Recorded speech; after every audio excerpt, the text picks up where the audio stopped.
Hi. So we have two very quick informs. Well, good morning. So it's a pleasure to introduce the plenary speaker of this morning, LASZLO SZEKELYHIDI from University of Leipzig. He's a professor at University of Leipzig, where he actually graduated some 11 years ago. He then continued to Princeton, to ETH, to Bonn, and since 2011 he is a professor in Leipzig. His research interest is variational principles, fluid dynamics, turbulence, and in particular he's one of the main architects for reintroducing convex integration into the topics that are of interest here. So without further ado, the floor is yours. Very much, Eitan, for this wonderful introduction, and thank you to the local organizers, for inviting me to this conference. So I want to describe some recent joint work with Camilo Delellis, with whom I started to work on the Euler equations, and my student Tristan Bookmaster. And the talk will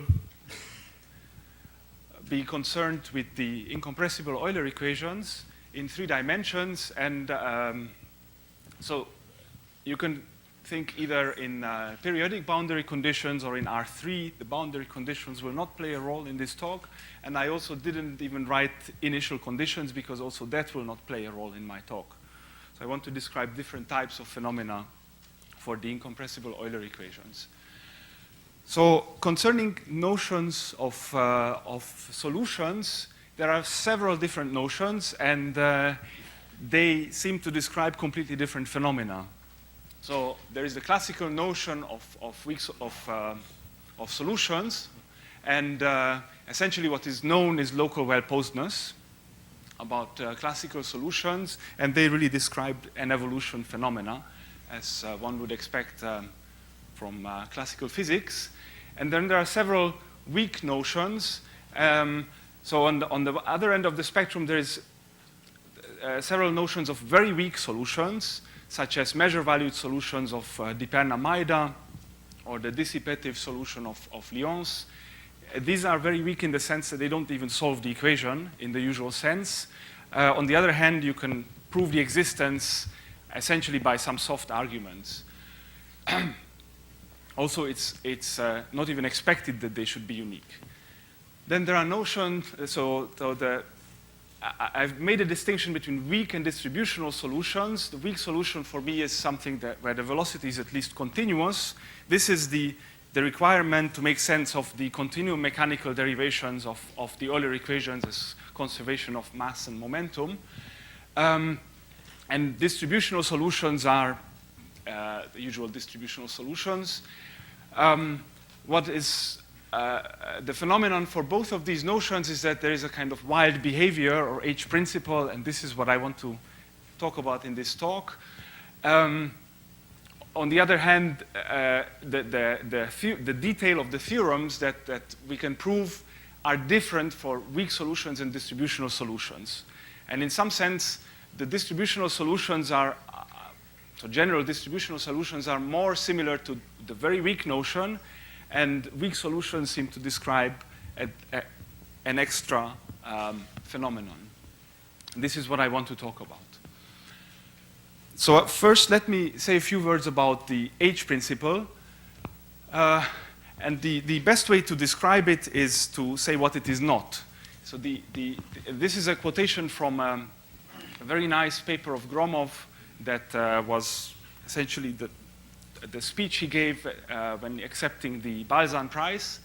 So he says the following: the main paradigm of classical physics is the non-existence of non-local interactions. And not surprisingly, we expect observable physical patterns, e.g. positions of moving particles after a given time interval, to be predictable in terms of the local laws, and a presence of a particular microscopic law should be manifested by a specific global behavior. So he's speaking about geometry and topology, and the examples he gives for this main paradigm is the notion of length of a curve. The length of a curve is something that you define locally through the metric, and you can imagine sort of beads on a string and then measuring the distance between neighboring beads and summing it up. And that's, so the local notion here is the metric, and the global notion is the length. A more involved example of this local to global principle in geometry is the rigidity of closed surfaces. So this is referring to the classical theorem in differential geometry that the standard 2 sphere is rigid. So the only isometric embeddings of the standard 2 sphere in R3 are the standard embedding up to a rigid motion, or affine translations and rotations. So here the local to global principle is that one is describing isometric embeddings, which is a system of partial differential equations. It's a microscopic law, and this microscopic law leads to a very rigid global behavior.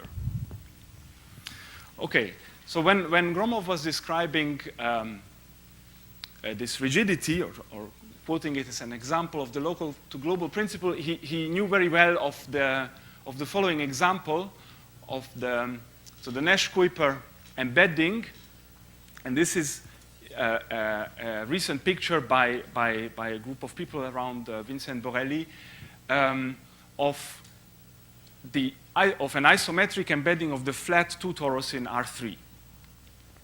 And so this is an example of what is not the local to global principle, which Gromov calls the H principle. So the H principle, in contrast to the local to global principle, is the following. Again, the same paper. The infinitesimal structure of a medium does not affect the global geometry, but only the topological behavior of the medium.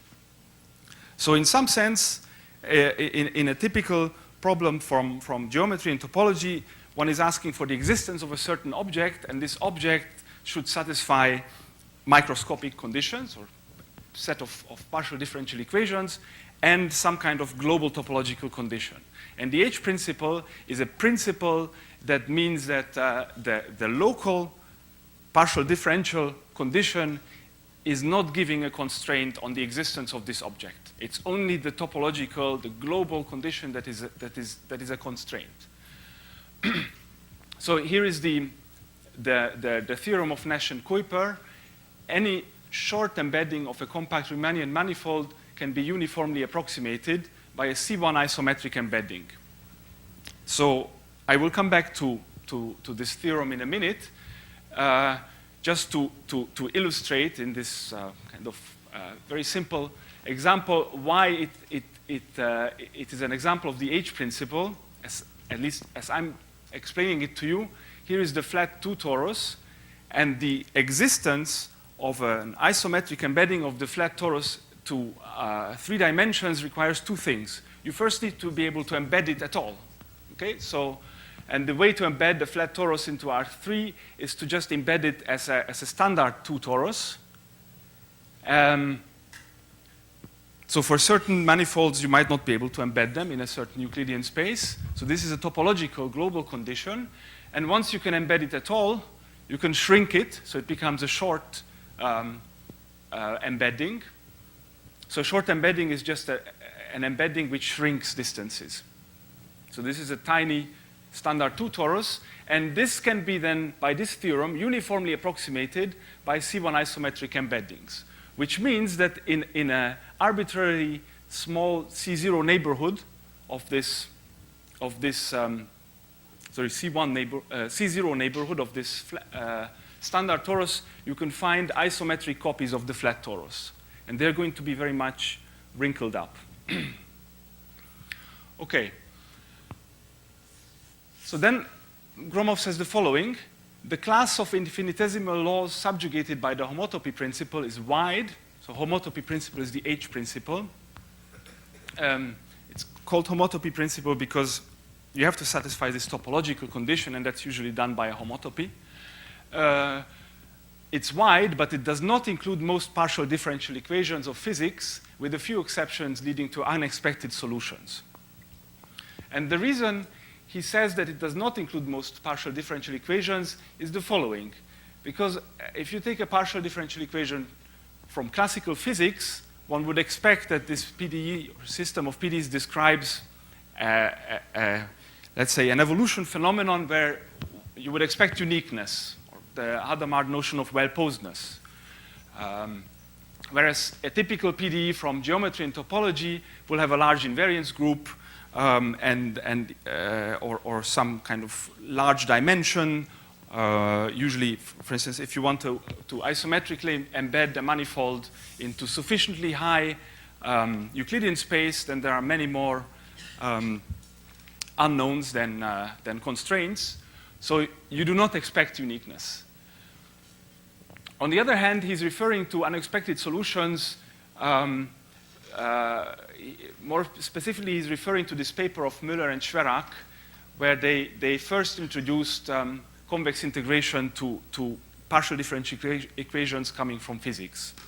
So I want to describe to you a little bit what exactly is contained in this paper. So there is one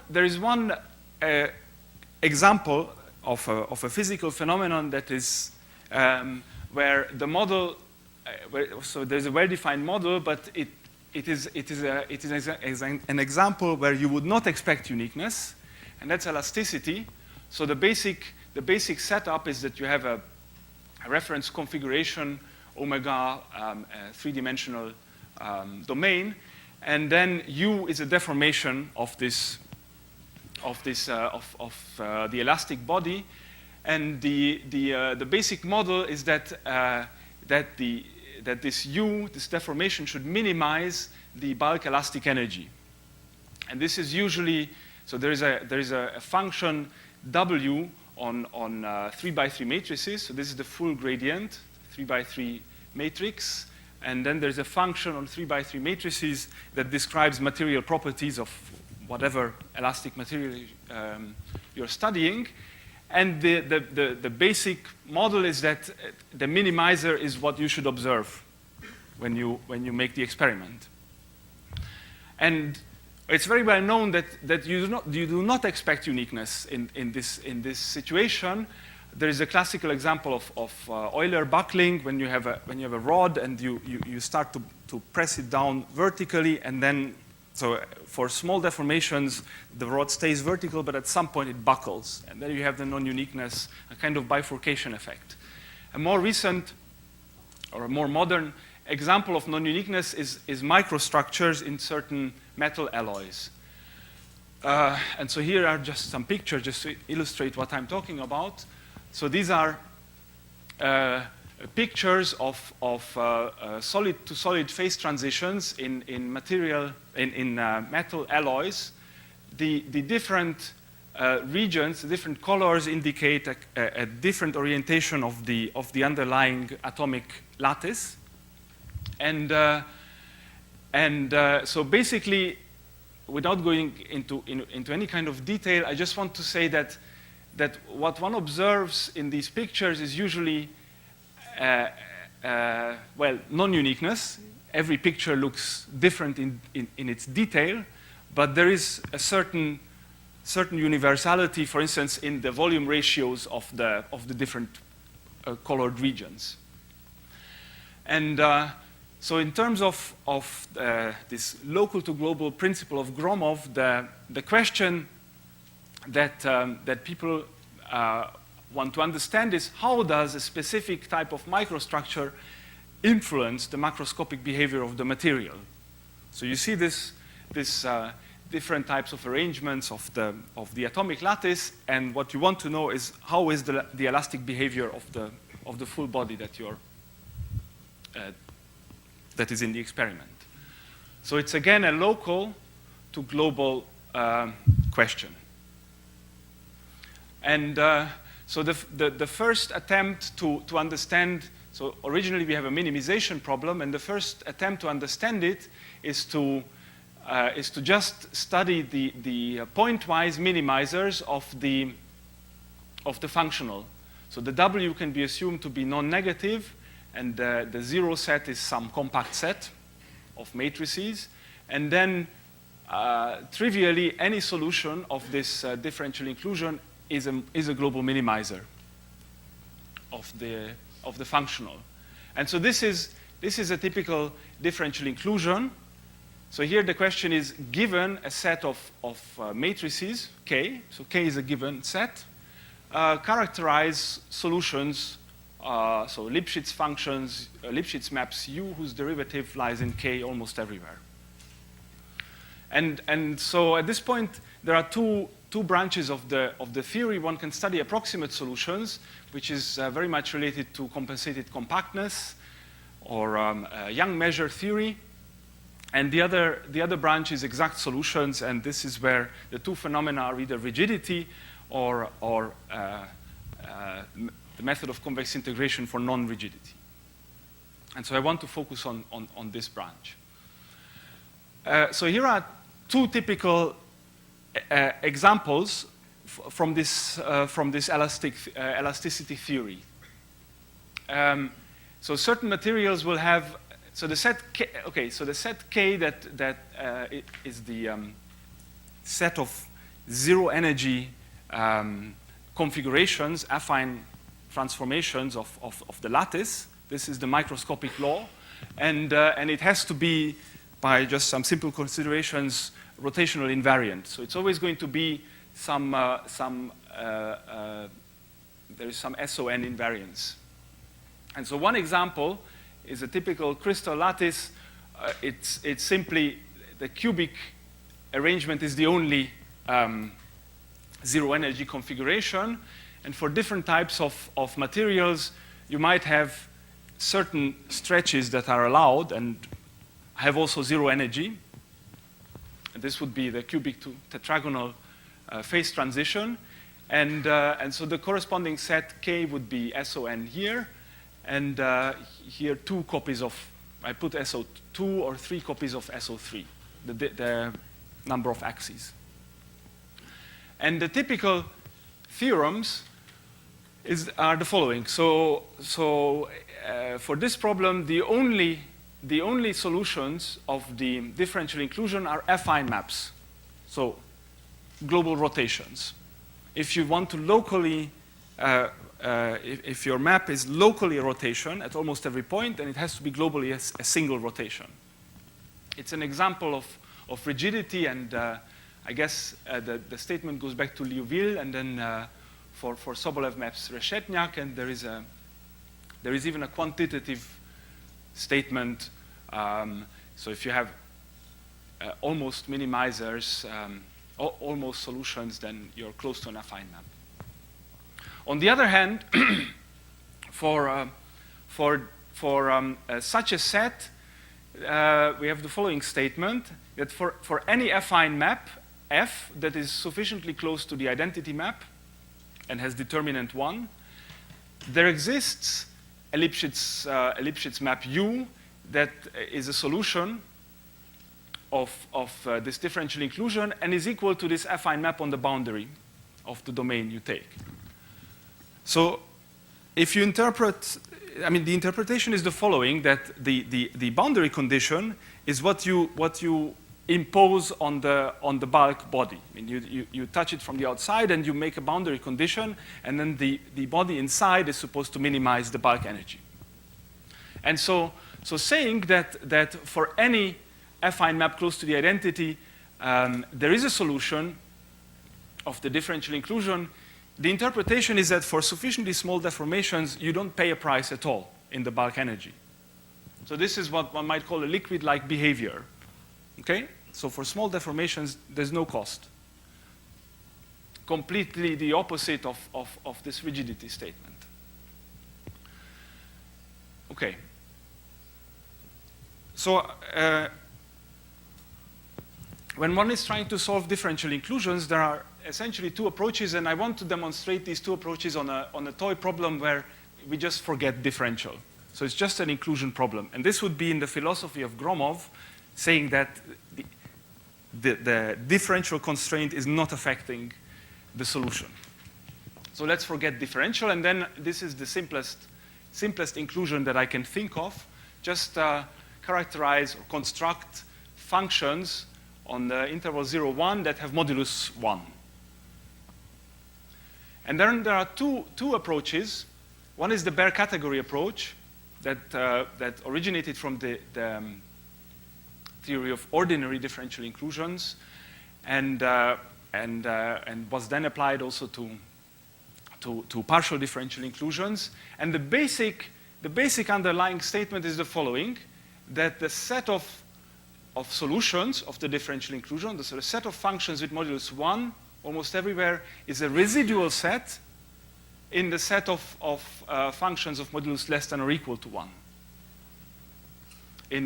Residual mean in the bare sense, so the complement is a meager set, a small set, and this is in the weak star topology of L infinity, which is metrizable this is the metric space with the L infinity weak star topology. It's bounded, so it's metrizable. And this statement, you should think of it as the underlying, let's say, functional analytic machine behind the bare category approach of differential inclusions. It's more or less the same statement as the Mazur lemma, saying that in the weak star topology, the convex hull is the extreme points are dense in a convex set. So that's the underlying functional analytic machine. And so applying this machine, for instance, to isometric maps. So now I'm taking an open set in Rn and mapping it back into Rn. Then any one Lipschitz map, which would be a short map, so simply just shrinking distances, can be uniformly approximated by weak Lipschitz isometries. So I write weak because it's just isometry in the sense that this differential inclusion is satisfied. So locally, almost everywhere, the map is affine, or approximated by an affine map. Sorry, not affine, it's an isometry, ON. And I just wrote folklore because if you just look at this statement, it's extremely easy to prove. It's just like folding paper in 2 dimensions. So if folding paper, and if you, so it's saying that if I have a sheet of paper and I want to, so a short map or one Lipschitz map would just mean that the sheet of paper is supposed to be crumpled into a very small area. And okay, this is achieved by crumpling. So this is a statement, a theorem about crumpling paper. But the same technique can be applied to the incompressible Euler equations. And so this is the statement that essentially goes back to Scheffer and Schnirelmann. And for the case of L infinity, using this bare category approach is due to Camillo and myself. So there exist infinitely many weak solutions of the incompressible Euler equations with compact support in time. So if you want to understand the connection between this system of PDEs and the differential inclusion, let me just say the following, that this is a system in divergence form. So a simple model for this system would be divergence of u is equal to 0. Okay. And you can transform the equation divergence of u equals to 0 to a differential inclusion by looking at the potential.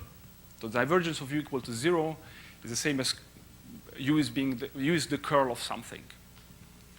Okay. And so here is a stronger statement that for any positive function of x and t that has to have some minimal regularity, continuity would be sufficient. There exist infinitely many weak solutions of the Euler equations where the modulus of the velocity is prescribed. And I wrote 1/2 v squared because I'm going to shoot for prescribing the energy. So this is the energy density, if you like, for the Euler equations. And so it can be prescribed for all t. I'm not speaking about an initial data. I'm saying that that for all time, I tell you what is the modulus of the velocity, and there will be infinitely many weak solutions of the Euler equations with this modulus of velocity. So in this sense, now we are very far from looking at an evolution equation. Okay, it's not an evolution equation. The time variable is like another space variable.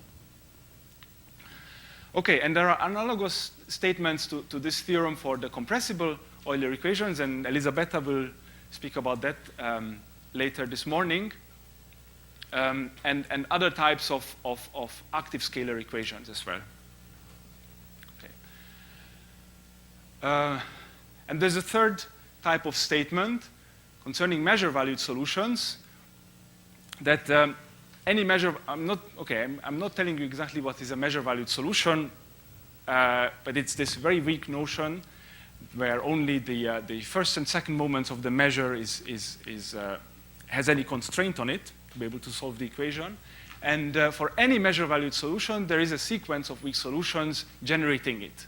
So Vk is a weak solution of the Euler equations, and generating in this sense. So there is a mu lambda and mu infinity because there could be concentration in L2. But it's a technical part. So concerning this statement, let me just say that for a measure-valued solution, the definition just requires a condition on the first and second moments of the measure. The first moment would be the, let's say, macroscopic velocity, and the second moment would be the macroscopic version of V tensor V, which appears in the Euler equations. And so there's no condition on any higher moments.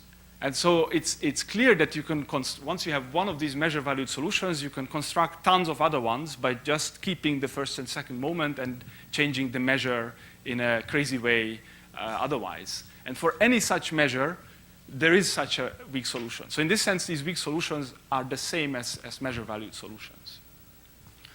Okay. So that was the bare category approach. There is another approach, coming back to my toy problem,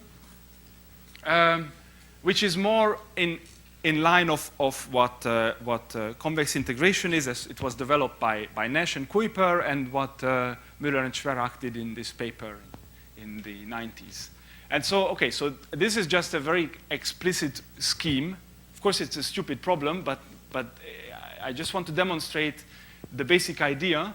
So here is the explicit scheme. You start with an initial, say, V0, which has modulus strictly less than 1. And then you construct Vn inductively in this way. So Vn plus 1 is Vn plus an amplitude that depends on how far Vn is from being a solution. You see, if Vn would have modulus 1, then the amplitude is 0, times a high-frequency oscillation. And you can put sine of t, or you can put just a sine of sine. So just to make it simpler, it's plus or minus 1 periodic function with some high frequency lambda n that at this moment could be unspecified. And so the amplitude is cooked up in such a way that if Vn has modulus less than 1, then also Vn plus 1 has modulus less than 1.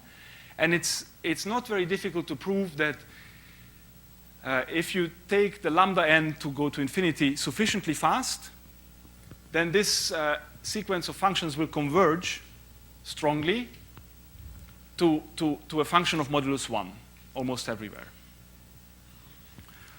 And so, for instance, if you start with 0 as the as V0, then and then you just obtain something like this. It's just going to oscillate like crazy. There is one interesting aspect of this iteration that you can look at, is to understand what is the relation between how fast the amplitude has. So the amplitude is going to 0 on average because we are converging to a solution, and the frequency is going to infinity.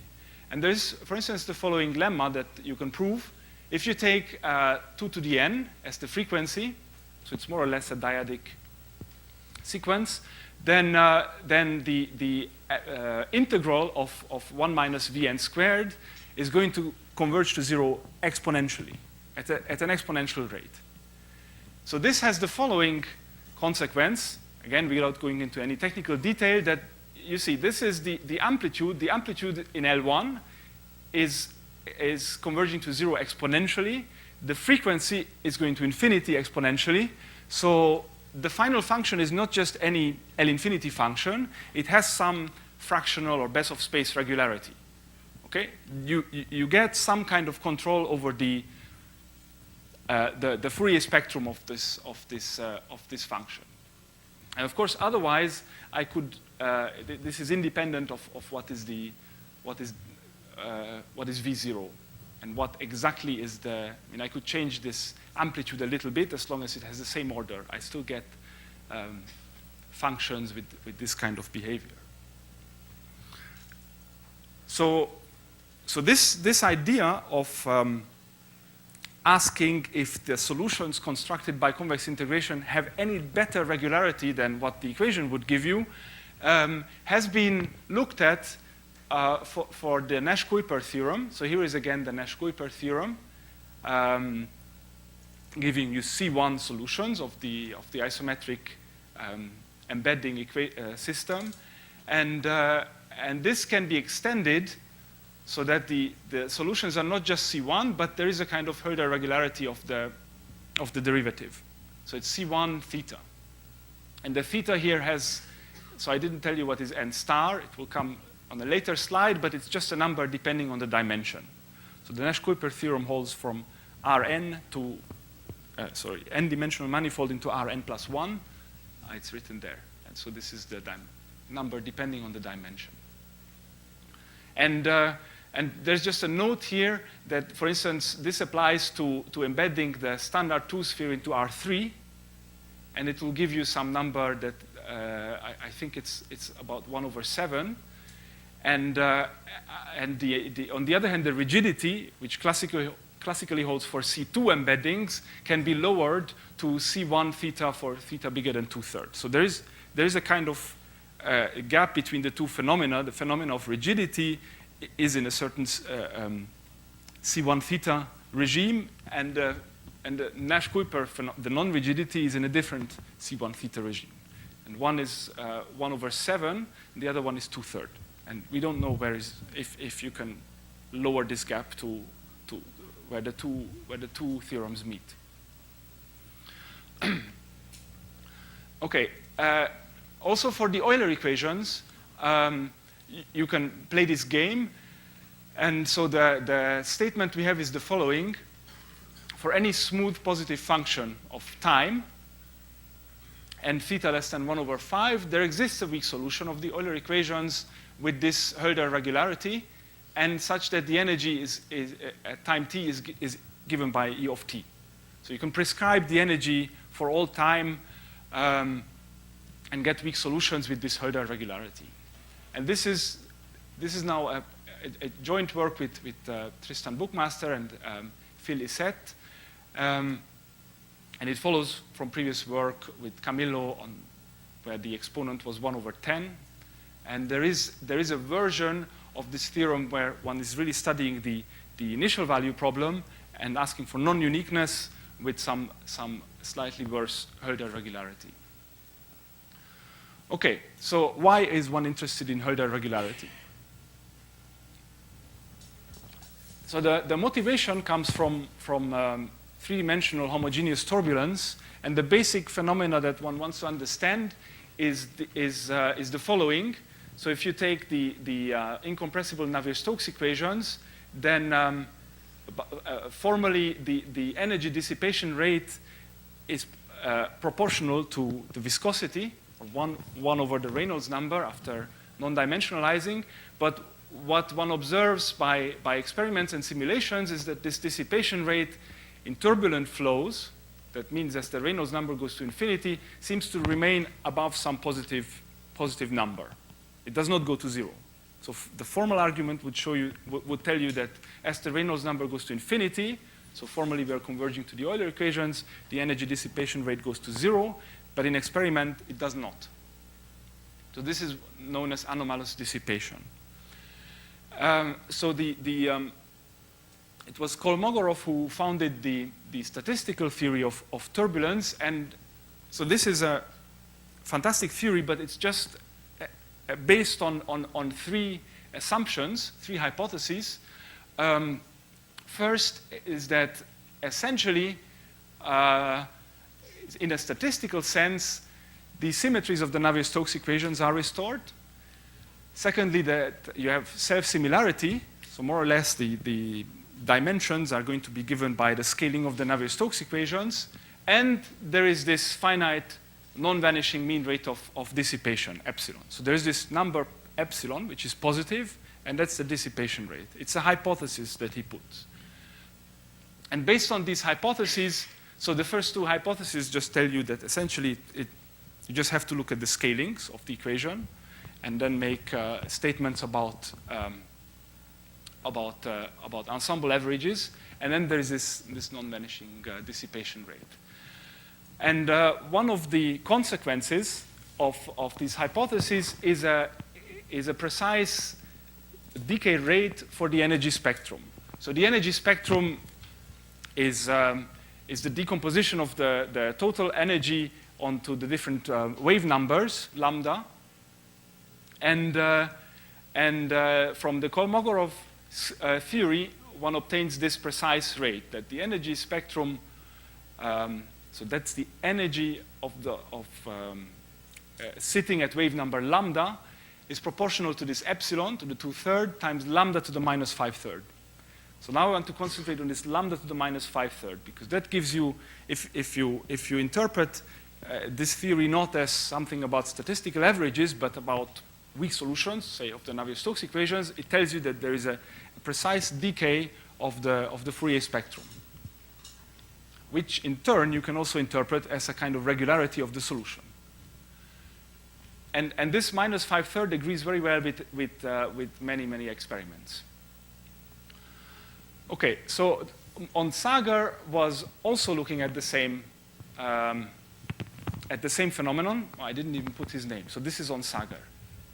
And but he was not looking at ensemble averages and the statistical theory, but rather looking at weak solutions of the Euler equations.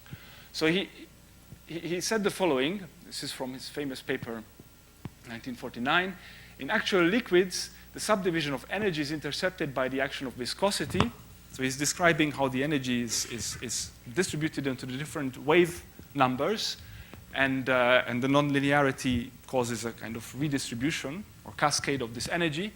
And various experiments indicate that viscosity has a negligible effect on the primary process. Hence, one may inquire about the laws of dissipation in an ideal fluid. So he's just saying, let us, I mean, if this is a phenomenon for the Navier-Stokes equations independently of the viscosity, let's just put the viscosity to 0 and ask what is the criterion that allows for dissipation of energy in the Euler equations. Okay, and he in fact then says the following. So it's possible to show that the velocity field in such an ideal turbulence cannot obey a Lipschitz condition of this form. So I have to say, Lipschitz was in Bonn, Leipzig is the enemy, and Hölder was in Leipzig, and now it's called the Hölder condition, but I was fair to him, it's Lipschitz. With this precise rate, one exponent 1/3. So in modern terms, what he says, which is known as the Onsager conjecture, is that if you take a weak solution with Hölder regularity theta, exponent theta, then if theta is bigger than 1/3, the energy is conserved. Whereas this 1/3 is sharp in the sense that if theta is less than 1/3, then dissipation is possible. That's the conjecture. And Onsager has already had an argument for this part of the statement, and this is now fully resolved, even in some critical Besov spaces. And okay, we are working now towards this other goal. Now, there is one thing that is not really taken care of in the work of Onsager, is what about so you see, I even forgot to write t as the time variable. The conjecture is only about the regularity in space. There is nothing about time. So I want to give you the proof of Konstantin Ititi for the energy conservation, because it gives you an information on dependence on time also. So the idea is just to modify the velocity with some modification kernel scale epsilon, And then if you modify the equation, because the nonlinearity, we have to have this commutator. So V epsilon times V epsilon minus V times V epsilon.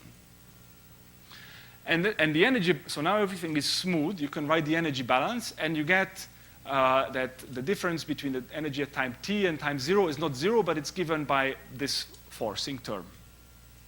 So it's after integrating by parts, it has this form. And the goal is to show that if epsilon goes to 0, this right-hand side goes to 0. And that depends on what you assume on V. And so the main point is the following commutator estimate. So if V is assumed to be Hölder continuous of exponent theta, then because of this commutator structure, one has a gain of the power of epsilon from epsilon to the theta, which would be for one of these terms, but for the difference, we have epsilon to the 2 theta. And if you have epsilon to the 2 theta on this term,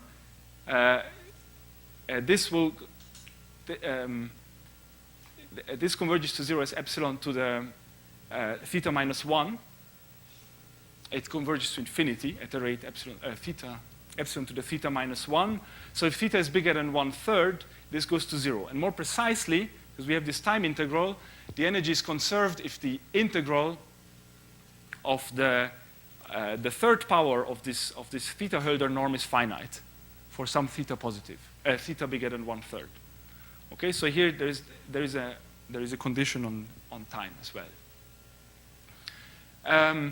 And so last year, Tristan Bookmaster modified our techniques to show that in fact you can reach the exponent 1/3, but only almost everywhere in time, in the sense that this constant c depends on time, and so for almost every time there is a constant c such that the velocity in space is Hölder continuous with this exponent. And now recently we were able to modify his fantastic arguments to show that you can even reach L1 of c theta. So you see that now basically the gap towards the Onsager conjecture is about the exponent from 1 to 3 of the time integrability. Okay, now before I give you some ideas of the proof or the basic techniques, I want to show you how Nash proved his theorem, because that's much easier to explain and it gives the basic flavor. So here is again the theorem of Nash and Kuiper, and so basically, so we have U, which is an embedding from Rn from n-dimensional manifold to some Euclidean space, and being an isometric embedding means that this system of PDEs has to be satisfied in local coordinates. And in terms of this tensor, being a short embedding, these distances get shorter, means that the difference of the metric that you want to reach, metric G, and the induced metric by the embedding U is positive definite. Okay, so I want to explain the case that, in fact, Nash proved the case of embedding an n-dimensional manifold into Rn plus 2, codimension 2, and it was then improved by Kuiper to codimension 1. But this is even easier to explain. So the basic idea is that if you have a short embedding, think of just one dimension. One short embedding in one dimension is just a line that gets shorter, and you want to increase the length of this line without moving away in the uniform topology. So the easiest way to do that is to add the little spiral onto that line. So here is the original line and then the little spiral. And here is the formula for the little spiral. So if U is the original short embedding, then we add something of this form, where A is the amplitude. This zeta of x and eta of x are normal vector fields to the embedded manifold. So remember, we are in codimension 2, so there is exactly 2 normal vector fields. And then the sine and cosine just to parameterize the telephone cord. And then there's a large frequency, lambda, and the 1 over lambda. So the larger the frequency, the closer we get in the C0 topology to the original. And then you make the calculation of what is the induced metric of the new guy. You tilde, and you get this. So up to, assuming that the lambda is big, up to terms of order 1 over lambda, the metric, the original induced metric, was increased by this factor, which is exactly of length a squared in the direction of xi. So xi is a vector in your parametrization, in your local chart, and this formula gives you an increase of the metric exactly in that direction. Okay, and so following this simple ansatz or wrinkle, the idea is the following. We have the short map. So if you use a short map, G minus the induced metric is positive definite. So we decompose it in a sum of such terms. The only tricky part is that the xi, these directions, should be independent of x. So it's not exactly like diagonalizing the matrix. But the amplitudes are allowed to depend on x. And then one by one, we add these spirals on top of each other to increase the metric exactly by one of these guys. So from UK, we get to UK plus 1. That means that we increase the metric by this ak squared times xi k tensor xi k. And each time we have an error of order 1 over lambda k, and the lambda k's have to increase very fast because if you add the second spiral, then the normal vector field will depend on the first spiral, which is already oscillating quite high. And so the zeta k and eta k are already pretty rough guys, and the lambda, the 1 over lambda k should eat up the derivative of these vector fields. Okay, and so finally, with this finite iteration, one can achieve that the new guy has metric what we want plus a little error that depends on how fast we started to choose the frequencies. And the main point is that the difference in C1 is just given by the sum of the amplitudes. Okay? And the sum of the amplitudes in turn by this decomposition is just simply the square root of the difference of the metric error that you started with. So you see that by now choosing a sequence of frequencies going to infinity very quickly, we can achieve, since the metric error can be controlled, the new metric error is as small as you wish, you can just choose a scheme that the lambda so that the scheme converges very fast, and a very fast convergence of the scheme implies also the convergence in C1. Okay, so I think, so basically, okay, the final isometric map will have this form. So there is an inner iteration of these Nash twists, one to something depending on the dimension, and that is then iterated repeatedly to remove the error completely. And so this is the picture that is much better than the formulas. So you start with the standard short 2 torus, okay? And then this is the one spiral in one direction. Sorry, it's not a spiral now because we are in codimension 1. It's more like a corrugation. And then the second corrugation is in a different direction, and then it's just repeated like a self-similar construction, although it's not really self-similar. It's more complicated. Okay. So this is what we want to do for the Euler equations, and the main point is just to pick the correct analog of this spiral. So the idea is that instead of a metric error, now we have this sequence of approximate solutions, Vk, Pk, where the error is of this form, so divergence of some matrix valued function R, which we think of as the Reynolds stress. So this R is the way to think of it is what you would get when you would take a solution of the Euler equations and average at a certain length scale. It's like the proof of constant infinity that I showed earlier.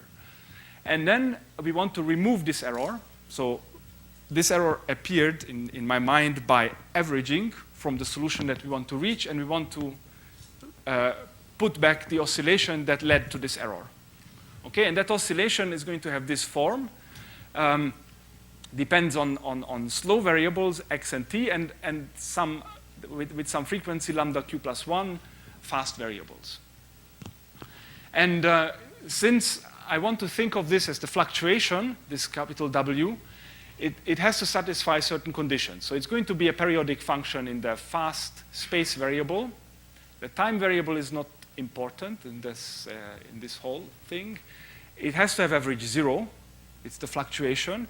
And the average stress should equal R. You see, this is the term that would appear if I would have started with a formula like this and average in the fast variable, assuming that the fast and slow variables would be independent. Okay, and moreover, if you plug in this kind of ansatz into the equations, you will get certain terms which are derivatives of the fast variables. So these terms have to be 0. It's like the cell problem in homogenization. So all the terms coming from the fast derivatives should be 0. And the basic principle, as in Nash-Kuiper, is that the slow derivatives determine the new error. What is different from Nash-Kuiper is the following, that so in the Nash-Kuiper thing there was at least codimension 1. So the codimension 1 had the significance that you could choose the perturbation perpendicular to the previous embedded manifold, which meant that there was no linear term. Okay, so the main term was the quadratic term. Now we don't know how to do that. So there is this transport or convection of microstructure term and then the quadratic terms. So this is new compared to Nash. On the other hand, we still have that if you just take the purely quadratic term, there is a rich family of solutions, like the Nash spirals. And these are, in our case, the Beltrami flows.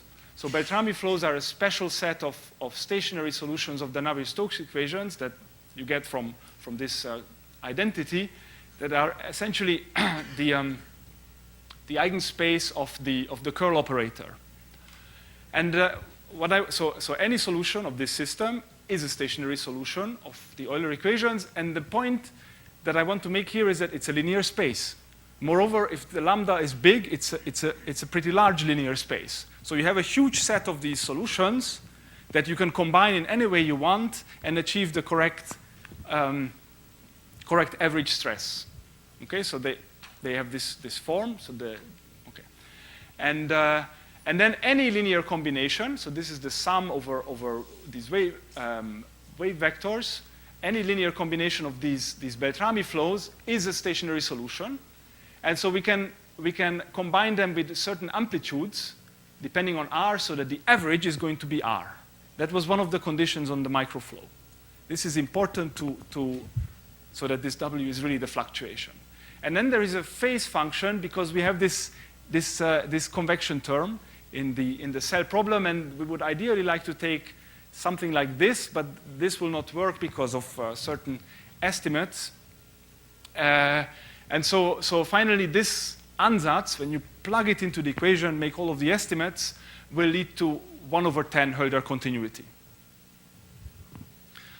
There is a new ansatz that first appeared in the work of Phil Lissette, which is that we should use the inverse flow of the previous V in order to completely kill this linear term, this convection term. And so it's not exactly this initial ansatz that I showed you, but it's after changing into Lagrangian coordinates in a sense.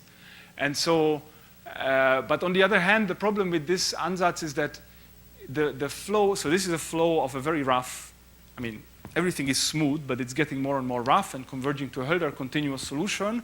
So the flow can be only controlled to short times. And so we always have to cut it off and restart the flow in order to keep some kind of control over it. And so that leads to the loss of certain estimates, which gives us 1/5 instead of 1/3. And okay, so basically the reason that you have here 1 over 5, so better estimate from the previous one, is that in this term for the cell problem, there's a linear term, and this essentially kills the linear term. So it gives better estimates. It's a quadratic term which becomes, so it's more towards what Nash did. Okay, so just to finish the talk, okay, maybe I just say one word. So basically the problem that we are facing now in order to improve from the 1 over 5 is that we don't know how to control the flow over longer times. And okay, and now the game, in order to get this L1 of 1/3, it's still the same ansatz, but now use this time cutoff in a more clever way. I mean, understand that somehow the estimates are estimates in space, and now you make the estimates. So yeah, okay. If you want to know, ask the question in a minute. So here is the conclusion. I gave the quotation up to here. The next sentence is that, in fact, the presence, from Gromov, the presence of the H principle would invalidate the very idea of a physical law, as it yields limited global information affected by the infinitesimal data. So he's saying exactly this, that it shouldn't be, the H principle shouldn't apply to a physical set of PDEs. But I would add to this sentence that he's correct if what you are really trying to describe with your PDE is an evolution, but it seems that the H principle does apply to physical situations where one is more interested in a statistical description. For instance, in the microstructure case, the usual way to understand this microstructure is by computing the Young measure. Okay? It's a statistical description, not a pointwise description. And the same way turbulence is best described by ensemble averages. So in terms of the analysis, this leads to a kind of H principle with low regularity. And okay, I don't know what is the basic principle behind this, that low regularity is related to a statistical description, but somehow I think this is, okay. I think this is a deep thing that I don't understand. So thank you very much for your attention.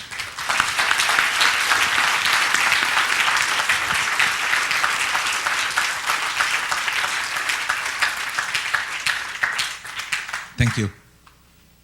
Questions?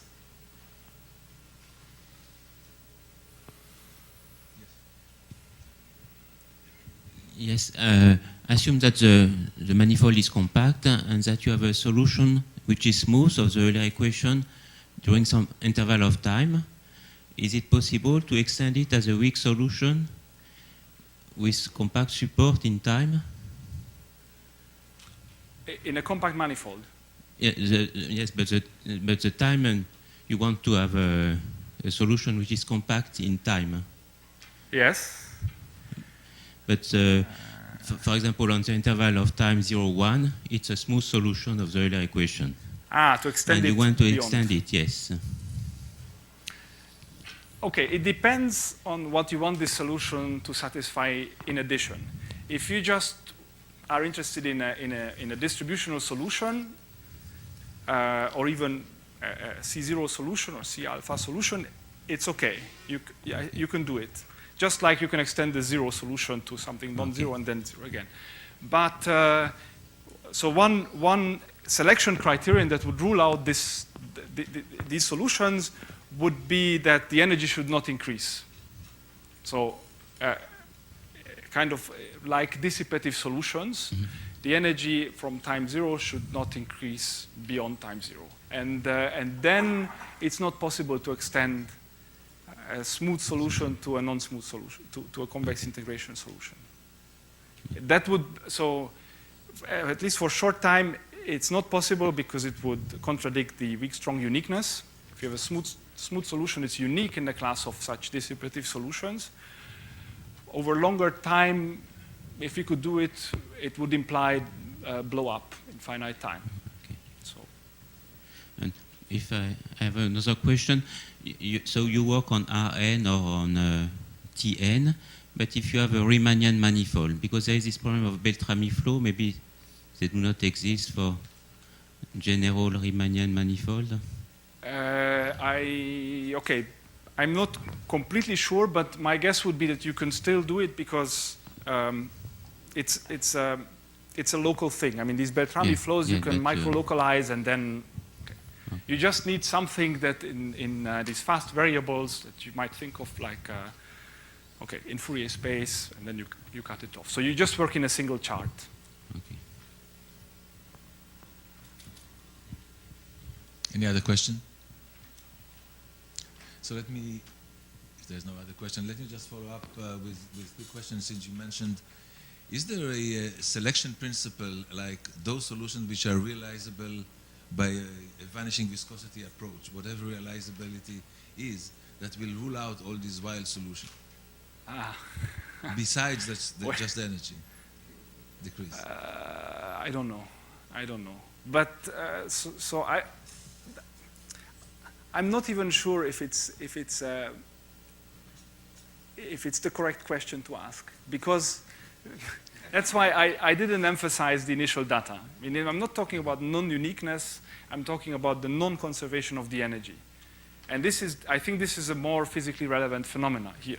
I mean, the only way you can make this construction with an initial data is if you start with an irregular initial data. The initial data has to be irregular. I don't know what that means physically to have an irregular initial data. So I would more say that this kind of solutions reflect the fact that people also study in turbulence, that somehow the experiment has been running for a long time and now it looks like it's sufficiently stationary in a statistical sense, and now I start to measure stuff. I don't know where the solution came from. So your point of view is more geometric on these equations and not coming from some realizable. You just look at this as given geometric structure. I'm saying that I don't know what it means to have a rough initial data for the Euler equations. I don't think that you can give a physical meaning to that. Yes. But the fact that the energy is not conserved is not so strange, because your model is pure mechanical. If you enlarge it to thermodynamic case, you include the temperature. You expect the energy is conserved, the entropy is not conserved. I think, okay, maybe Elisabetta can answer in her talk for that, but the reason for the non-uniqueness and the non-conservation of energy is simply that you put so many oscillations in the velocity, but you don't have to have oscillations in temperature. I mean, you could put temperature. You can consider the same type of stuff for compressible Euler. Put temperature, put whatever you want. Everything is going to be smooth except the velocity. And the oscillations in the velocity mean, in a sense, that, I mean, for a weak solution, that the energy is just pushed to infinity in Fourier space. So the notion of weak solution will not be able to see it. Yes. No, but what I'm saying is that if you consider a more complicated model, this will be a subsystem of that. Thomas, in these solutions, the energy is not conserved, but it is not necessarily monotonously increasing. It could be increasing. In that case, it cannot. It was not to a dissipation, to a thermal dissipation. If there are no more questions, let's thank LASZLO again.